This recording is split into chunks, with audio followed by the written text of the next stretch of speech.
So also, I just want to add, my wife and I got a dog a few months before I read the book, but if I read your book any earlier, that dog's name would be Bargist, like 100%. I hope I'm saying that right. Um, Yeah.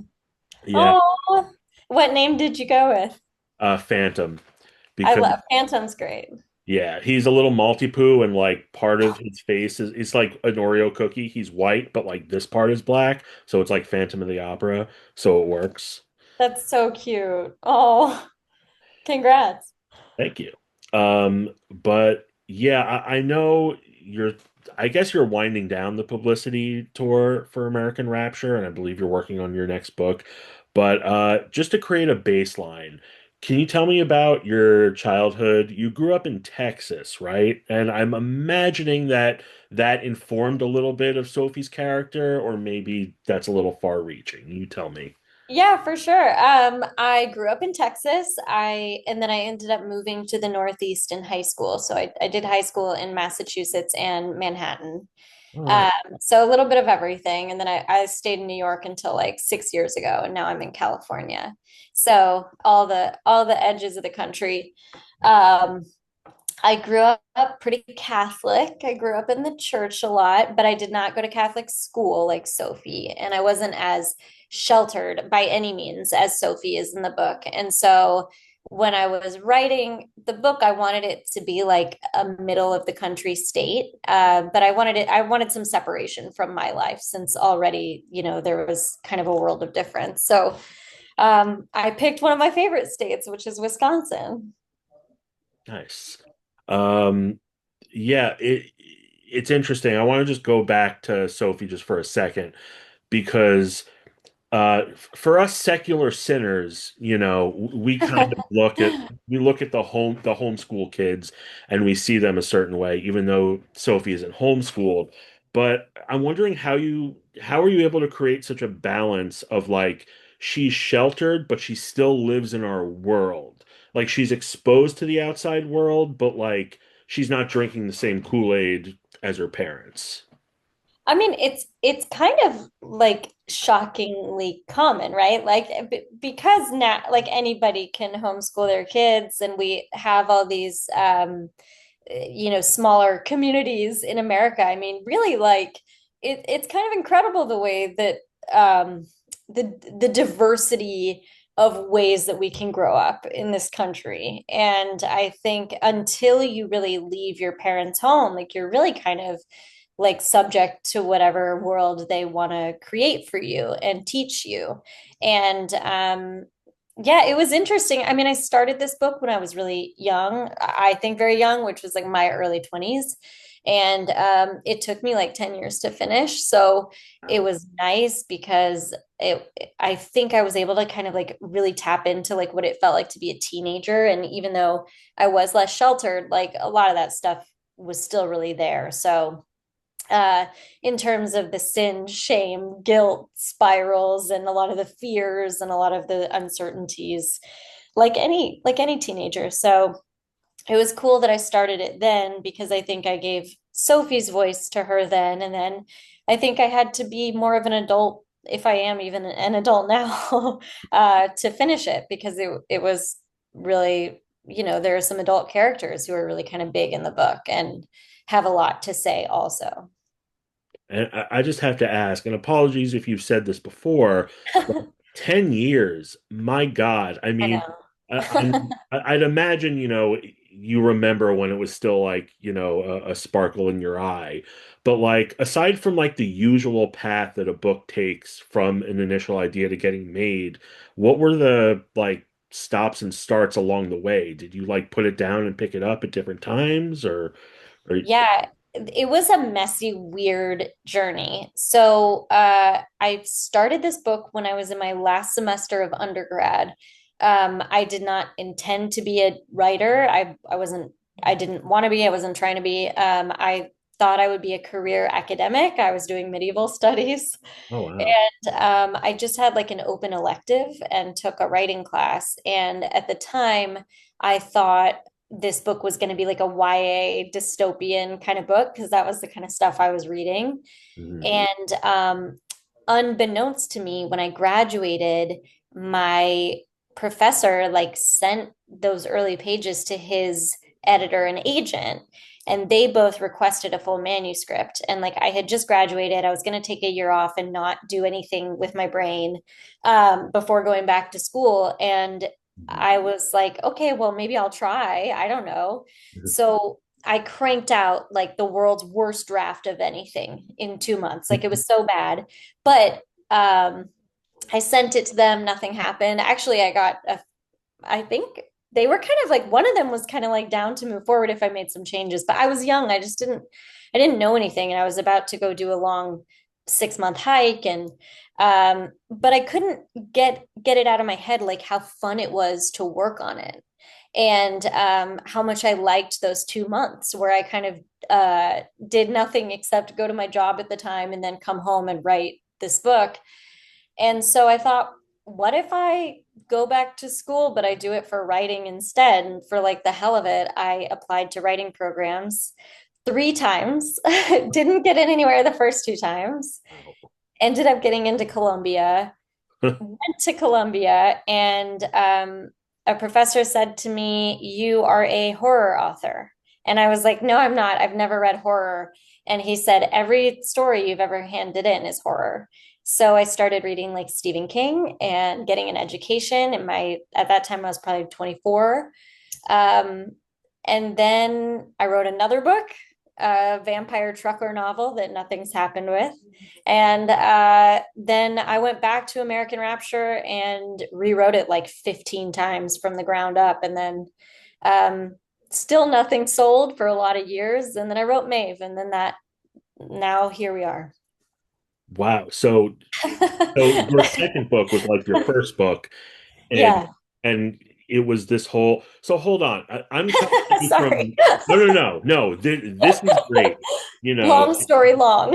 yeah. No, no. That's amazing. So you start reading horror in your 20s Yeah. at I had Columbia? never ever read a Stephen King book. The first horror novel I read was Library at Mount Char. Mm. And to this day, it's one of my favorite books of all time. And then my now the guy who is my boyfriend partner, he at the time gave me my first Stephen King books, which were Doctor Sleep and Misery. And I loved them both. And then like the rest was history. Interesting. Did that extend to? Sorry, the dog's barking in the background. Can you hear that? Is that No, okay? I can't, but I love that. Okay. I've got 4 here, so Oh, okay. hear Then them. never Yeah. mind. Yeah, I can't Yeah. tell. We have two. We have Phantom. He's a Maltipoo, and his older brother is Merlin. He's a Malshi. Um, Oh, yeah, so cute. yeah. They're adorable. They take it upon themselves to be guard dogs. But uh, just back to that for a second. Did that extend to movies too, or were you Oh not? yeah. You weren't really into horror at the time when you became a horror writer? No, like truly, I was like the person who was like, we all laugh about it in horror now and probably always, but the person who's like, "Oh, I don't do horror." Like that was me. I was like that. I was the worst because it scared me. And then I realized like everything scares me. So every story I write is just about the stuff that scares me, which is horror. But I have since really like gained such an appreciation. Now I watch all the things and I read all the things and I love them. Nice. I'm coming at you from Queens, New York, so it's Oh, not like the nice. Bronx or northern Manhattan, but uh yeah, and I'm also, maybe you can tell, I'm like a horror lifer. Like I've been like this since I was like 6, so I'm always kind of curious about people's experience who find the genre like later on.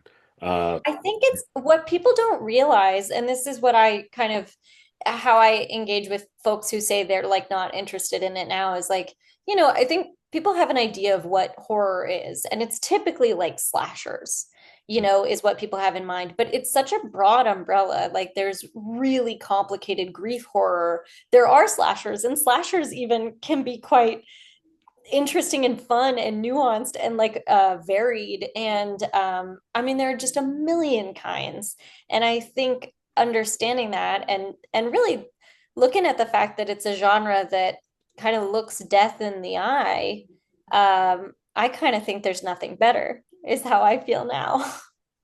Yeah, it's a big tent and you can do a lot under it. Yeah. Yeah. Um, so I'm sorry, that was I have questions, but then that just kind of blew my mind. And Sorry.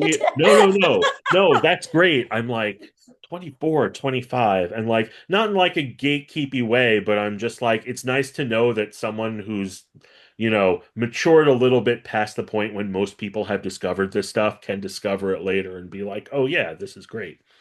Well, Um, yeah, and for me, I mean, to kind of bring it back to American Rapture, I think so much of the fear for me was like I really was like I haven't been religious as an adult, but the things that scared me from growing up with the religion I grew up with really stuck with me. Like even saying the word demon, like I can't even like stress how scary that was. Like that made me want to throw up thinking of like saying the word demon or watching like a possession movie or like people jokingly being like hail Satan or not jokingly, like, for a long time, like that was just terrifying to me.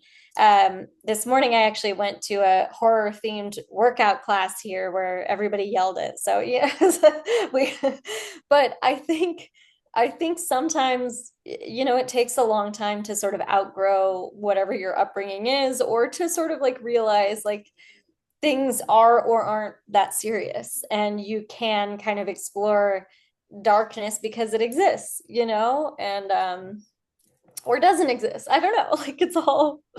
So yeah, that was part of it. that's cool. Yeah, it's funny. I'm Jewish and like I always was fascinated as a kid as to why people thought The Exorcist was scary.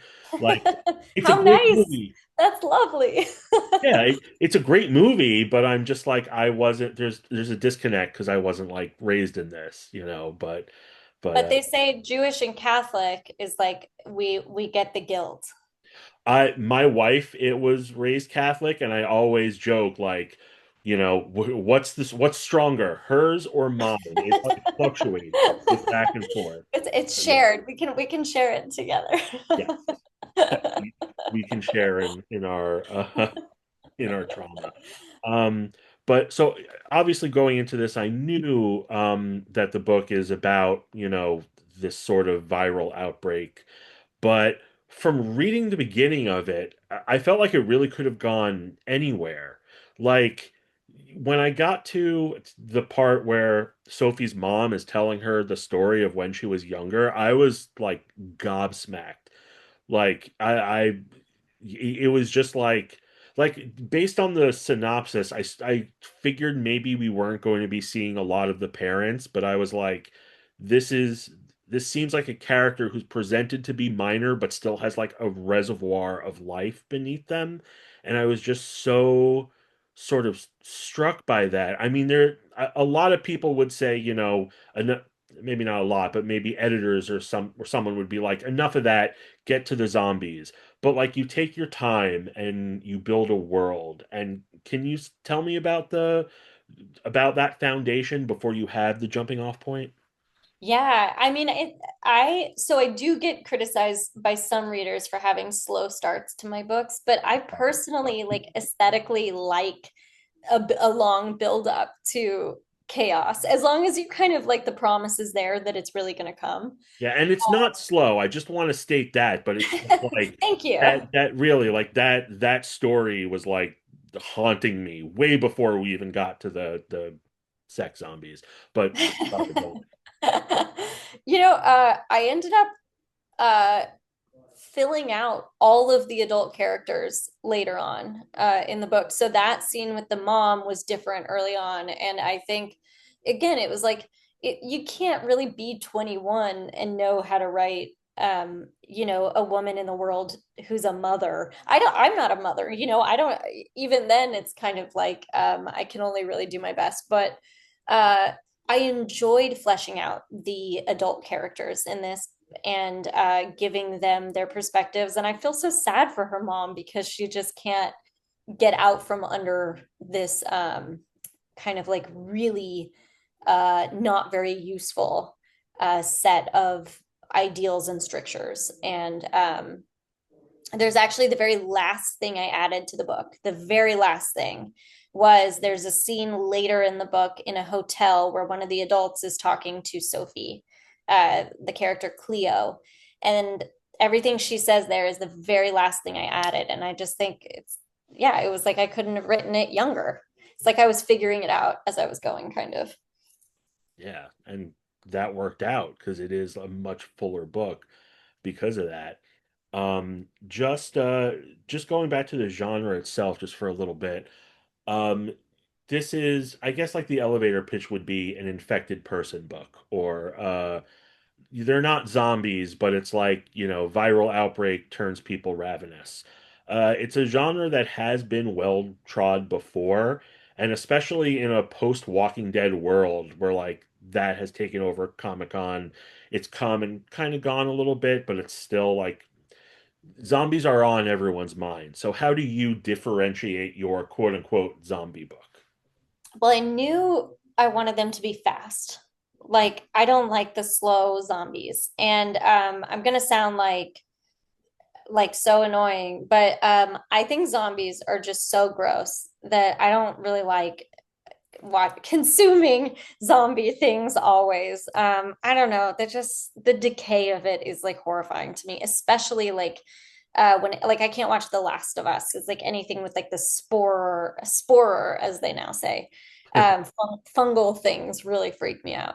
So it I mean, to me, what they really are is just kind of like a mechanism to show this like basic fear that young girls and adult women and young other types of folks and adult ones kind of live with all the time, which is like this threat of sexual violence. Like I grew up, really being told that this is something that could happen all the time. And because unfortunately it is like, and it's very hard to feel safe in the world from that. And this was really kind of like a way to externalize and make, kind of like the most extreme version of this fear that we live with forever, which is just like, um, am I going to lose control of my own body because is somebody else going to take it from me or overpower me in this way? And so yeah, I just kind of ran with it and took it kind of as far as I could. And that ended up being kind of like rape zombies. But then I started researching viruses, and it kind of started to make sense to me that, there are illnesses that are like sexually propagating, sexually spreading. We know this. Like, so I started reading about those, and syphilis can have like a really detrimental effect on the brain. So then I thought, okay, well, maybe there really could be something that would sort of like propagate in this way and make people kind of very, very violent in order to keep the virus alive. Yeah, I also don't want people to come away with this thinking of the term rape zombies. Yeah, yeah. So I should, No, well, no, no. kind of what they, I mean, No, I I, mean that's the elevator pitch, or not even the elevator pitch. That's like, yeah, yeah, that sounds horrible. Yeah, like I wouldn't read that. but it is. It's like Yeah, it's not even just like they're eating each other. It's like their most base yeah, natural urges just coming to the forefront, which is legitimately terrifying. it's terrifying. Yeah, and yeah, the virus like hijacks their brains and basically wants to propagate. And even that, like as someone who grew up in the church, it was this kind of idea of like obviously sexual thoughts are sinful, right? Like it's something inherently wrong with you. And so it's something quite frightening. And so in this book, Sophie's coming into like the beginning of her sexual awakening at the same time that this like violent epidemic breaks out, and kind of shows on a very grand scale what's going on with her inside.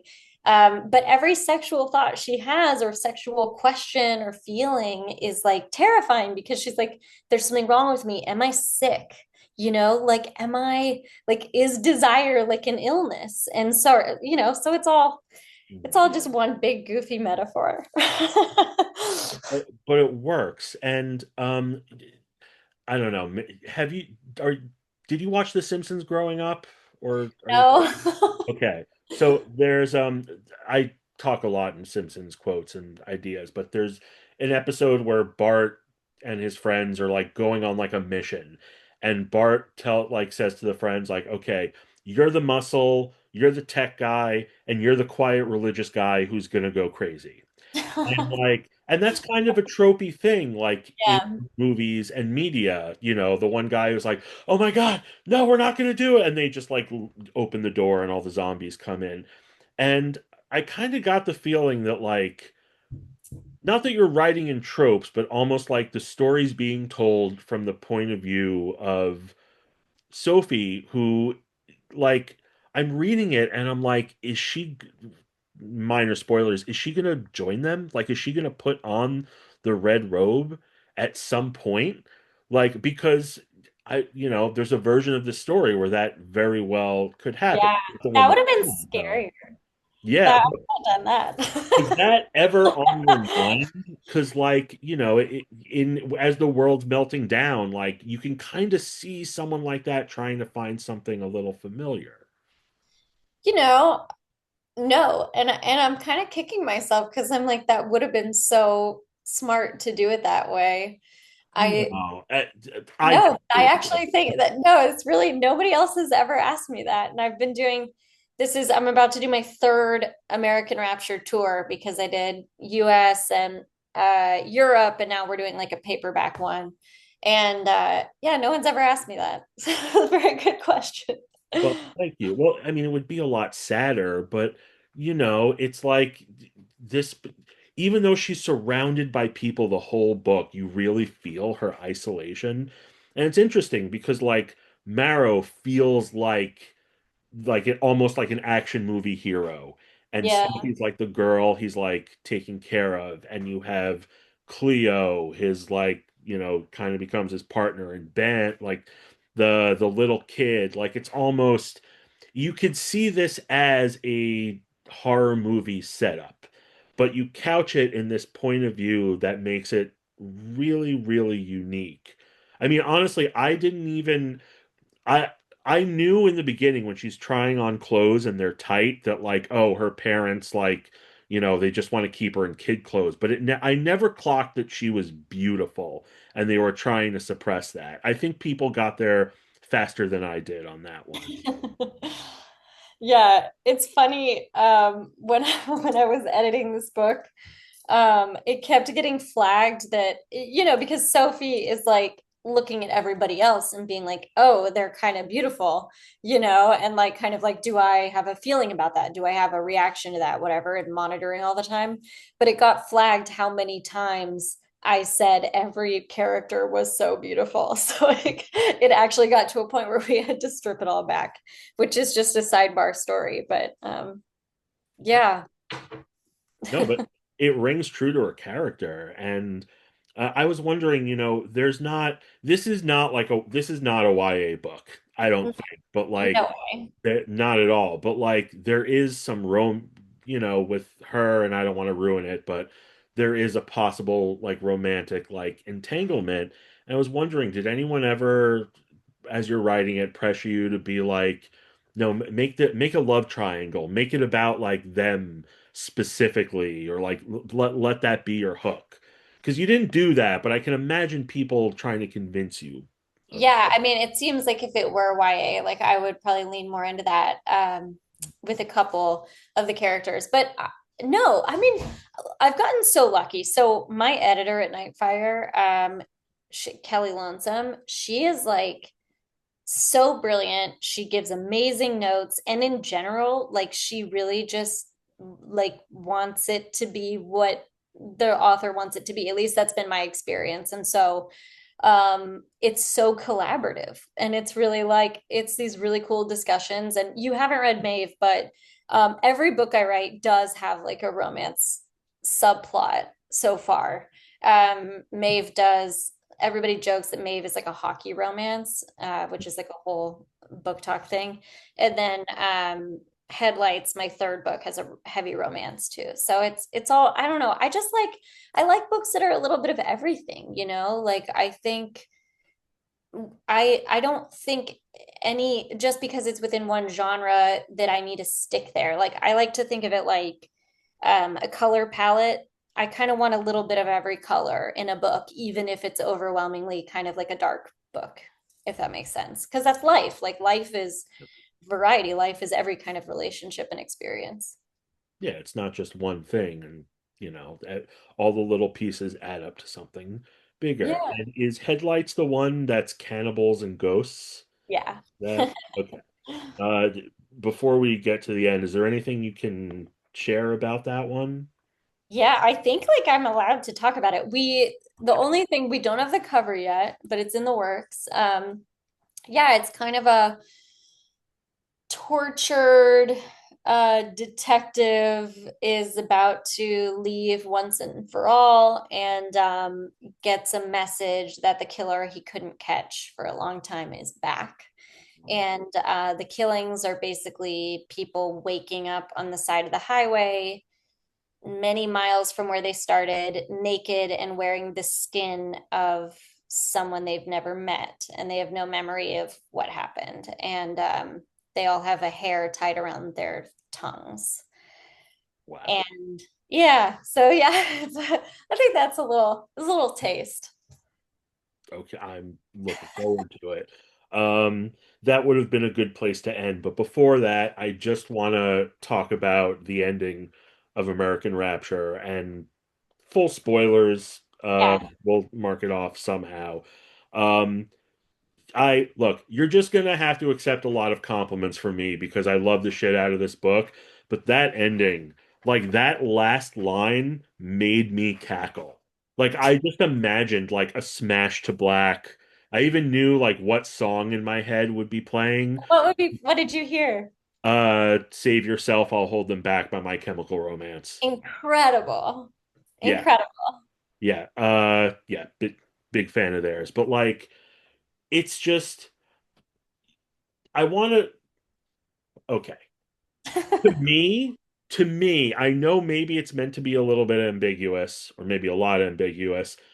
To me, that's a happy ending. No matter what it actually is, because it's happy because she is free. To me, I whatever love that. whatever happens to her going forward, she's past the Rubicon, she's free. I hope it's good things. I hope she finds her brother. Um, but tell me, since it took 10 years to write this, tell me about getting to the last point. Was that always the ending? And when, if not, when was it the ending? I think it was always the ending, but ended up moving the location of it. But the final line, as far as I remember, was pretty much always there. Um, and I'm glad you think it's a happy ending either way, because I think the same thing. I think life is uncertain and we're all going to go and we don't know how and when, but just to experience freedom for any period of time is all we can kind of hope for.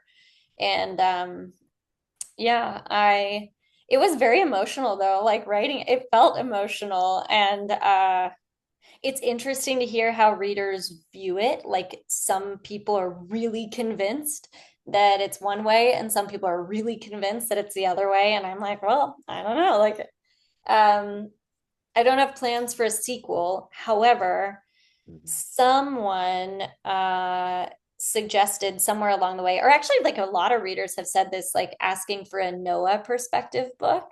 Oh, I could see that. I Yeah, kind of I would would be prefer. down. Yeah. You know, it'd just be a different thing. It'd just be like, and Sophie's story is what it is, but I think like Noah's story maybe one day. Yeah, I can see that, but personally, I don't want to see any more of Sophie's story because that ending just like nailed it. I mean, if you have an idea, I'm not going to tell you what to write or what not to write, but No, I literally got this idea from readers. Like this, I hadn't thought of it. And then I was like, oh, maybe. yeah, Uh, it's good. yeah, thank you. Yeah. Um, and oh my, I even real quick, I just forgot to mention the early in the book. I should have said this before, but when she's in the car on the side of the highway and that man gets attacked in a way that isn't really shown that much, I don't think, in books and TV in that specific way. Can you and I know we're dancing around it a little bit, but can you tell me about writing that? Because I feel like that's a scene that a lot of people, as uncomfortable as it is, should see more in movies to and books to realize that that sort of thing does happen, if that makes sense. Yeah, unfortunately it does. I mean, it's like, uh, it doesn't feel good like writing certain scenes. There's one toward the end that was fucking terrible to write. If you can imagine what that might be. I have an idea, but yeah. And yeah, the highway scene, what helped with the highway scene was that logistically, like it's such an action sequence, and writing action sequences is actually logistically very difficult, at least for me. Like you have to keep track of like where clothing items are and where what's in each person's hand. And this sounds so obvious, but like these things in the sort of like shuffle of fights or running or fleeing or whatever, like can get so muddied. And so I think like with scenes like that one in particular, I get very like zoomed out, like almost view it like a robot and like or like a spider and make sure it all like makes sense. Um, but yeah, it's emotional, it's disturbing, it's violent, and it was also like in the book. I mean, it's Sophie's first time, actually not first time, but it's one of her first times seeing violence kind of unfold in front of her, and specifically sexual violence. And yeah, I didn't show too much, I just sort of indicated. Mhm. Yeah, it's not, I mean, it's a tricky topic, but it's also something that we really unfortunately do live with, existing in this world. And it is terrifying to live with. And so, I mean, it just felt like the most honest way to talk about what it is to be a young person is like to have this fear of this thing happening all the time. Yeah. And like I said, I think you nailed it.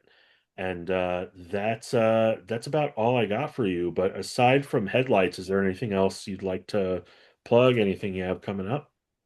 Yeah. When is this airing? Uh, Sometime within the next few weeks. I'm going to Fantastic Fest next week, so Oh, cool. either I get it up before Wednesday or in 2 Wednesdays. Well, I think I'm not sure if I can talk about everything, but one thing I can talk about is I'm in a short story anthology, and I find short stories to be very difficult to write. So I think I will only ever have like three in the world. And so one of them is coming out.